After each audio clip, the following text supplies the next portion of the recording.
Aretha Franklin, you are the queen of soul. Aretha Franklin. We know her as this icon and this legend, but there's a story to everyone. Don't let nothing come between you and your music, Ree. Music will save your life. Being a Black woman in 1968 was not an easy position to be in, but to have the artistry and the genius that she had. What you? And being empowered by it, Baby, I got that's what made her who she was. what you need. When you think of all the layers of Aretha, You know I got it. you can't help but to be overwhelmed. All I'm asking. Her life had so much depth to it, and it came through the music. R-E-S-P-E-C-T. Find out what it means to me. R-E-S-P-E-C-T. Take care, T-C-B.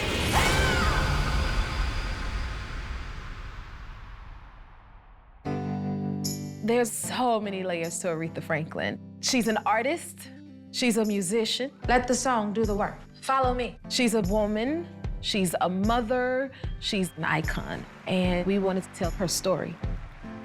I am so very proud of Jennifer, and I think Aretha would be also. My only goal overall is to meet Ms. Franklin's request. She gave me an assignment. She said, "It is you, Jennifer, I want you to play me." And I knew what her wishes were, and I felt like that was a gift to be able to have that. I'm ready to record. Oh, thank God. When I was thinking about the film early on, the thing that kept coming to me was the idea of a woman who has the greatest voice in the world, but who still doesn't know what her voice is. I'm still trying to figure out who I am. I'm not sure yet, but I'm trying to find the answer. I'd been working with Aretha on her music for the last 13 or so years of her career. Originally, when I spoke to Aretha about this, I said, there's so many people that see you as being so powerful and so outspoken, but they don't realize the genesis and where that came from. Hold. You have to do something with the longer notes. Start straight, then hit the vibrato halfway through.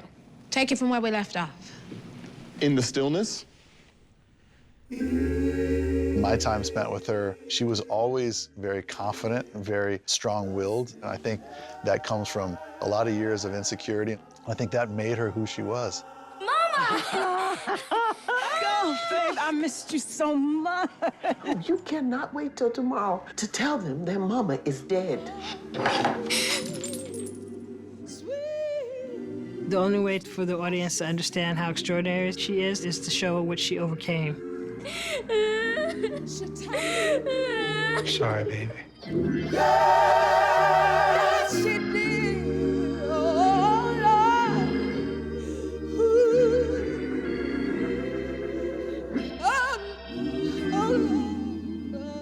Okay, all right, we're gonna take a 10. Let's take 10.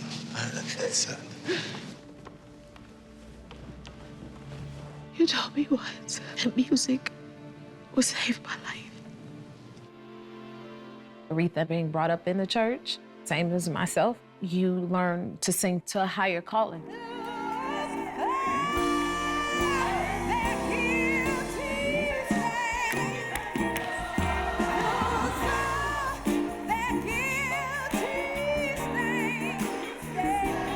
She grew up in a house where her father was a radical preacher for his time.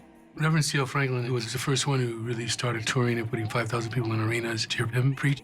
He started Aretha singing in churches across the country when she was like 11 years old. Reverend C.L. Franklin was real well known because there were very few pastors back then who supported my father, Dr. Martin Luther King Jr. And C.L. Franklin, he was one of those who did. Preaching was his weapon of choice, and he was able to inspire and move so many people, both in their soul and spirit. It's so profoundly accurate from the Black culture point of view that it is stunning. I hope that people take away an honest vision of life for Black people at this time in history. Some people think that we are crazy for taking on this fight. But the forces against us are strong, and they are determined to stop us. But we are just as determined to go on. Aretha brought that same intensity and that same love to her pop music. It's important because that's what Aretha Franklin's legacy is. She brought the church and that youth that she had into popular music. Gospel's part of Aretha's DNA. Everything she does is infused from the gospel world. And she was able to really start a trend for people that wanted to be very contemporary and relevant, but also came from the church. Aretha's sound was all her own. But in the very early stages of her career, when she was doing the standards, she was not able to find her voice. Are you ready, Aretha? Yes, Mr. Hammond. Wonderful. The conductor will point at you when he's ready for you to begin. The 9 albums that Aretha made weren't tapping into the soulful part of her. And the pressure on her shoulders was so enormous because she felt like she was letting down her family, herself. How many albums have you had? Oh. And no hits. It was a pretty dark period for her. The demon is back. Ree has a tendency to indulge her pain. This is why you don't have any hits. Her dad wanted her to be a jazz singer, and that's not where her heart was at. Would you like to take a break, Aretha? No. I'll get it right this time. Take 12. It was so internal. It was so personal. But that experience helped lead her to her destiny. I'm gonna be honest with you. Your version of Skylark is one of my favorite songs.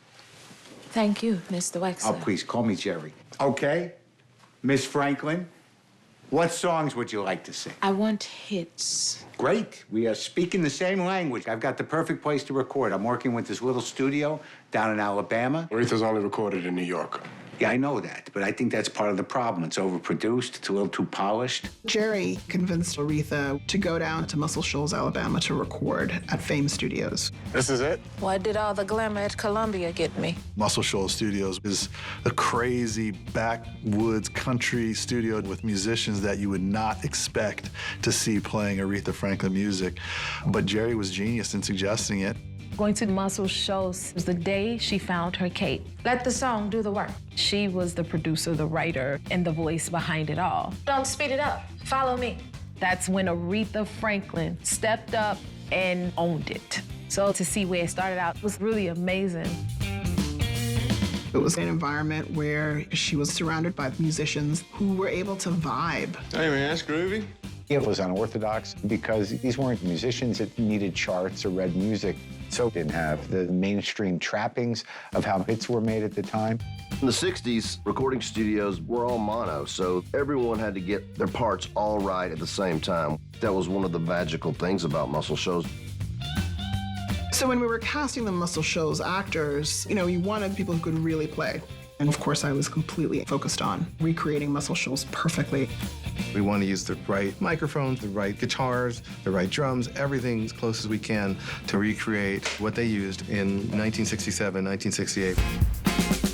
We'd like to welcome our special guest today. This is the original Spooner. Spooner Oldham, who was the Wurlitzer and piano player, came onto set the day that we shot Muscle Shoals. And it was, just one of those miraculous movie moments where something real that happened was being replicated. Spooner Oldham told some incredible stories about the recording and how the songs were actually recorded on the day that we ended up using in the film. The way we have her teaching the band how to play her version of Respect is very much from the day that they visited the set and explained how it all came together that day. Oh, that is groovy! Aretha presented herself with so much talent and such brilliance and such a respect for dynamics of the song. We didn't rehearse, we just started playing it. Spooner helped us a couple of ways. We had the lead guitar on a beautiful semi-hollow body Gretsch, and we had the rhythm on a telly. But Spooner caught us after take one and said, you better switch those guitars because the lead should be on the telly. In post, we decided to bring Spooner into the old studio in Alabama, and he recorded all of the music that we used in the movie that he did in the original album. It's pretty cool. With Aretha Franklin, the Muscle Shoals guys knew they had something special, but I'm not sure anyone knew that we would be talking about it 60 years later. That is rocking. This song goes out to anyone who's ever felt mistreated. Aretha was able to musicalize her lived experience. And there's a handful of people on planet Earth that were given the gift of that sound. So when you're thinking about who's gonna play her, it better be another person who has one of the great voices of all time. Jennifer knew Aretha and sang with her, and so Aretha chose Jennifer to play her. There was a camaraderie between her and Jennifer that she really liked. She understood that Jennifer had a gift and a tenderness that is a part of her character, a humility that I think Aretha responded to. One more time. I have it.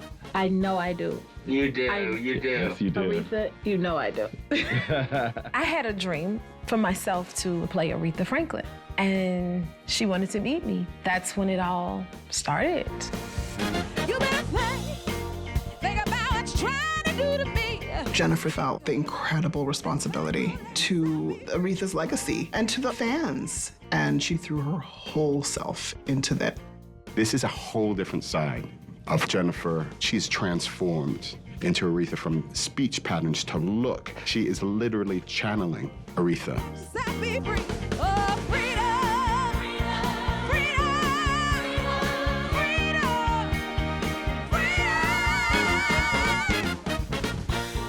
Put your heel back toward me like you're gonna push off to take a step.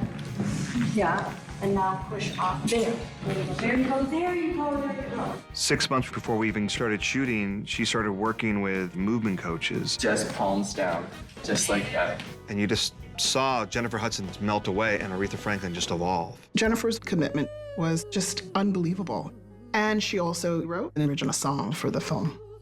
I got to write a song with the amazing Carole King. One of the concepts that I felt like could be a great subject or a song title is Singing My Way Home. Singing My Way Home? Singing My Way Home. Woo! The original song, Here I Am Singing My Way Home, for me is the ultimate tribute to Miss Franklin. Jennifer was 100% in on this film. And she also wanted to learn piano. I felt as though I can't attempt to play Aretha if I don't try to learn as much as I can about the piano. I can play you a few chords. And learn as many of her songs as I could.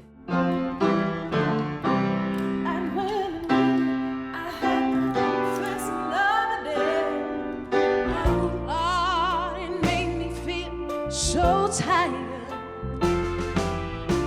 Every song, every take, everything that's on camera, Jennifer sings live. Jennifer wanted to perform the songs live because that's the way to capture the raw emotion, the performance, the feeling.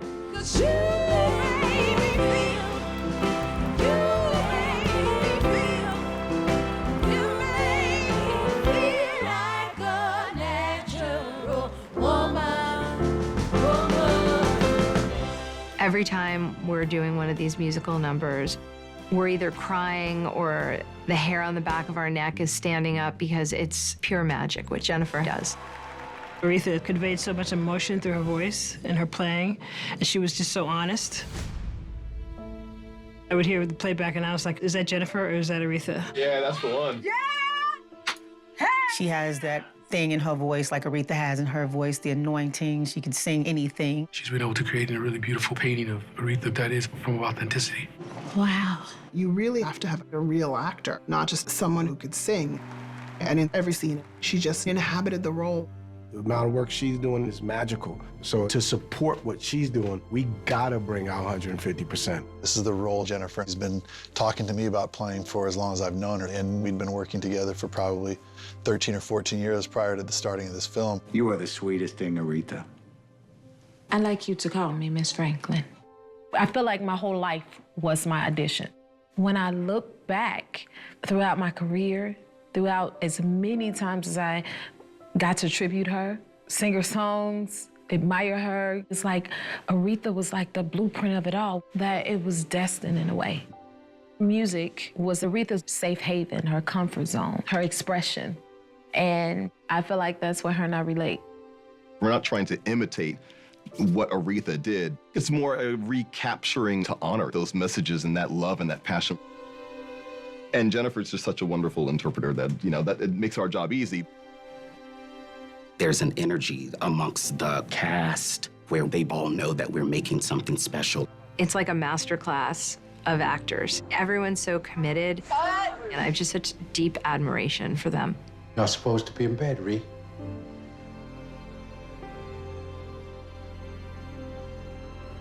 Come and join me for a while. One of the dangers of the character of C.L. Franklin is that if you don't get a profoundly nuanced actor, then he will just seem like a tyrant. After all we've been through, after all that I've done for you. He's extremely stern, very controlling and at times abusive. You are going to beg me to take you back, but I won't. But then to be able to still play it well enough that you feel the love and you accept the relationship and that you want them to heal the bonds that have been broken. I have to do this, Daddy. You need an actor of the caliber of Forrest Whitaker, someone who, standing still and looking at a camera with a specific thought, can convey a world of emotion. Your daddy doesn't own your voice, Ree. Nobody does, but God. Audra McDonald is an actual genius as an actor and a singer. Audra is so powerful and so warm. She comes right through the camera. Oh, Ree, don't cry. Come on, I'll see you for your birthday. 3 weeks is a long time. I know, but I am always with you, even when I'm not there. From a young age, I saw Aretha possess extraordinary talent. Aretha Franklin's journey is inspiring because trying to find your individuality is the hardest thing in the world to do. Ted is my husband, manager, and favorite critic. Hello, Ted. Marlon is a surprise because he's so likable, but he still becomes Ted White without losing that charm. Get out of my way. What are you gonna do? What are you gonna do? I mean it. This is not an easy role. He's a villain, he's a catalyst, he's a mentor, he's so many different things. It's knowing when to play what. You are not leaving this family for that piece of trash. I'm trying to create a person, not a caricature. I got demons too, Ray. Can you help me fight mine the way I help you fight yours? It's a special movie about a special woman, and I just feel so blessed to be a part of this. You out here, but I can see you still that little girl in your daddy's living room. When I was a little girl, I heard a lot of Aretha in my home, and I was always moved by her voice and how it gave me chills. What do you want to sing? She lived her truth through her music, and that's what resonated with everyone. And because of it, it's timeless. You here for long? I'm not sure. She was able to express very profound emotional things because of the struggles that she was going through. When I got the call that MGM was interested in making the Aretha Franklin film, I thought about what part of her life I would be interested in telling. And when I spoke with them, I pitched a very clear idea in terms of where it started, where it would end, and what we were going to look at inside of the movie. Before Lisa pitched Aretha's story, she started about her story, growing up in South Africa in a segregated community, and then moving to Newton, Massachusetts, and being the only black girl in an all-white neighborhood, and what it was like. She goes, her story is my story. Leave, do a hand, that's right, do a hand first. Snap. Yeah, that's it. She's so passionate about her vision and very focused, which I respect so much. Lisa is in this movie for Aretha Franklin. She wants to honor and love Aretha Franklin, and that's what she does. And nothing deters her from that. All right, guys, let's do a rehearsal. She's just a fearless leader. She pulls every drop out of every scene. She used to feel a little attacked here. Like we're finally talking about it, so let's talk about it. Okay. Ted is nothing like Daddy. The way you two go at it? Just like Mama and Daddy. Mama and Daddy didn't fight. You're not joking? What we want to see is the deep faith that this community had and the profound admiration and love they had for this pastor. Because that pride and strength and faith is what propels Aretha Franklin onwards through the rest of this film. She's a director who knows how to work with actors. She's able to step into a scene and help find the right course. Taking it off too soon means like you're ready for whatever the next thing is, and all you need to do right now is go get close to him. She knew when to get in there, when to get out of there. Perfect. When to let you breathe, when to push you. It's a joy and a dream come true to be able to work with an African-American woman directing a project about one of the most famous African-American women that ever lived.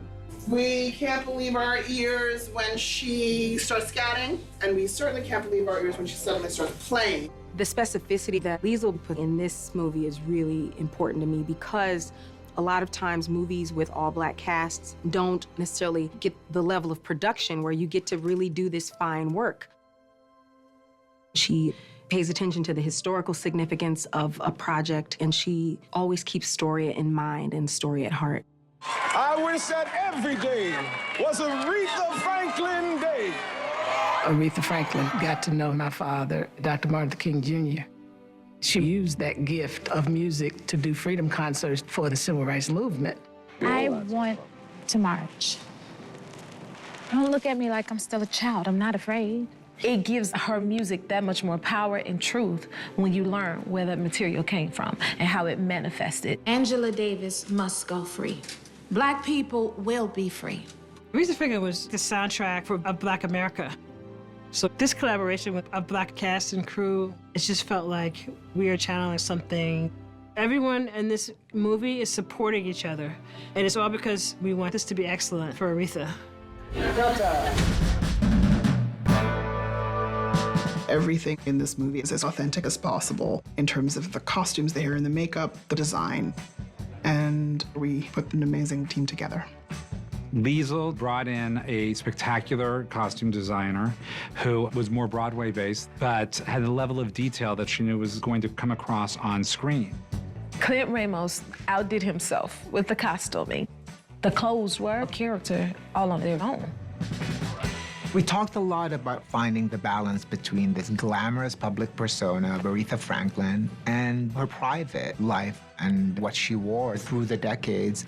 Every costume in this film is handmade, hand-sewn, hand-cut, hand-sequined. They're made like they were in the 60s.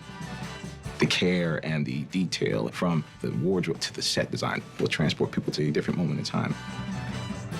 I found that a lot of the challenges in terms of the costume design were not glamorous gowns. In a way, those were easy because we knew that they needed to be beautiful, glamorous, and exuberant. It was the opposite costumes when we find Aretha struggling. So to me, it was really about trying to find that balance. How do we convey this authenticity and realness of Aretha Franklin?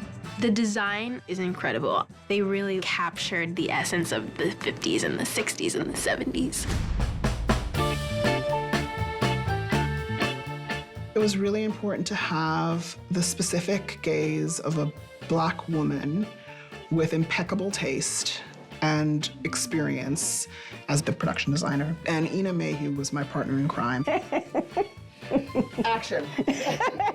There's so many sets that we built. The Rainbow Room, Jerry Wexler's office, Columbia Records studio, the Muscle Shoals set. My favorite set is the family home. So we are in the C.L. Franklin house living room. This is the childhood house of Aretha Franklin. It is inspired by the actual house that she grew up in Detroit. C.L. Franklin lived in a very big house. It was 5,000 square feet. He was quite famous, and he had big grand parties into this living room. And so there's a big grand piano and a lot of room for all of his guests.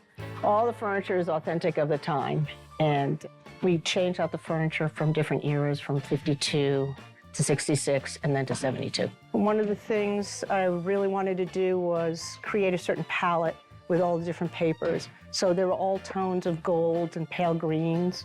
And from here, you can turn and you can see each of the rooms very easily. And it's great to understand how they lived kind of a life of luxury. And that's how Aretha grew up, in this kind of beautiful surround. Ina's work and the sets themselves are literally like going into a time machine. It's pure magic what she does and what she's brought to the production. Aretha Franklin's life was full and complex, and it was really exciting to figure out how to portray that authentically.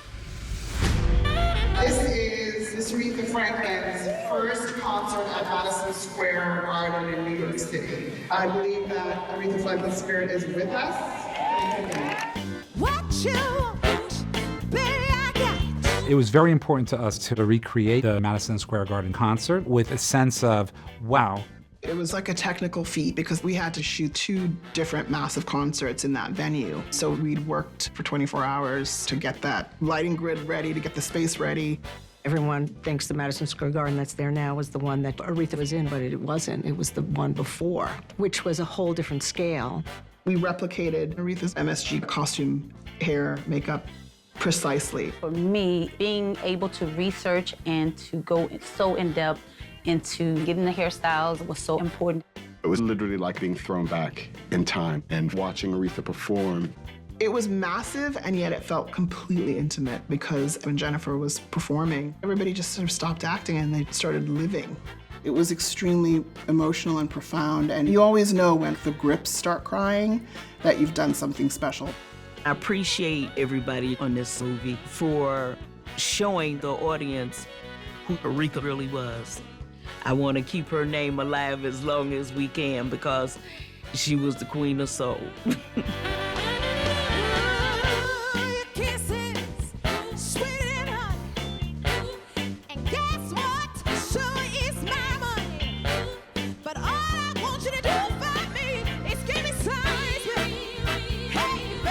And this is a passion project, so when people see this film, I want them to have a newfound respect for Aretha. You know, I being one of them. I know the kind of movies that Aretha would have grown up seeing.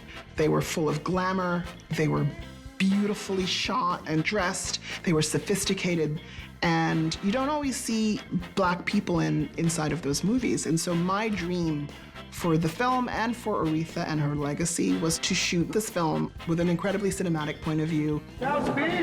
Because her life was so big, it deserved that. This is a heavy life to portray, and we wanted to honor that.